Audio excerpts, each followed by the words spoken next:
আমি যখন এখানে আসি 10 সাড়ে 10টা বাজে, তখন আইসা দেখি যে একটা বোট এখানে বাজাই দিছে। আর ওই যে পোলটা পুরানো ছিল, তা পোলটা ভাঙে যখন পড়ছে, উনি নাকি এক লোক ছিল কেলাকচু ব্যস্ত, উনি ওখানে আশ্রয় ছিল।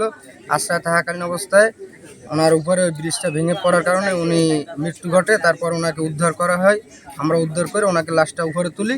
তোলার পর পুলিশ প্রশাসন আসেন, নৌ পুলিশ আছে, ফায়ার সার্ভিস আছে। তারপর আইসা তারা তদন্ত করে তারা লাশটা নিয়ে যায়। উনি এমন একটা জায়গায় ট্রলারে খোলের ভিতরে ছিল, যে খোলের ভিতরে ছিল, তো আমরা যদি সাইডটা না ভাঙতাম তাহলে ওনারে বাইর করে করার মতো কোনো পরিবেশ হইতো না। তো আমরা একটা সাইড ভেঙে আমরা যখন টের পাইলাম একটু এই ভিতরে কায়দাকরণ করিয়া যখন পাইলাম যে হাত টাত পাওয়া যায়, তখন আমরা বাইর করার কোনো পথ পাই না। তারপরে ট্রলারের একটা সাইড আমরা ভাঙিয়া তারপরে তারে বাইর করার পথ করলাম। আর তার উপরে তো তার বুকের উপরে তো ওই পাড়াতন পোল ব্রিজ পরেই আটকা পড়ে গেছে, বাইর করার কোনো পথ হয় না। তারপরে তো সাইড না ভাঙলে আমরা বাইর করতে পারতাম না। আমরা সাইড বাইর করিয়া প্রায় 5-6 জন মানুষ আমরা কষ্ট করিয়া আমরা এই উদ্ধার কাজটা সক্ষম করছি। লোকটা কাঁচামাল মানে শাক সবজি গ্রাম থেকে এনে এখানে বিক্রি করতো। সে কালকে রাত্রে ব্রিজের নিচে আশ্রয় নিয়েছিল।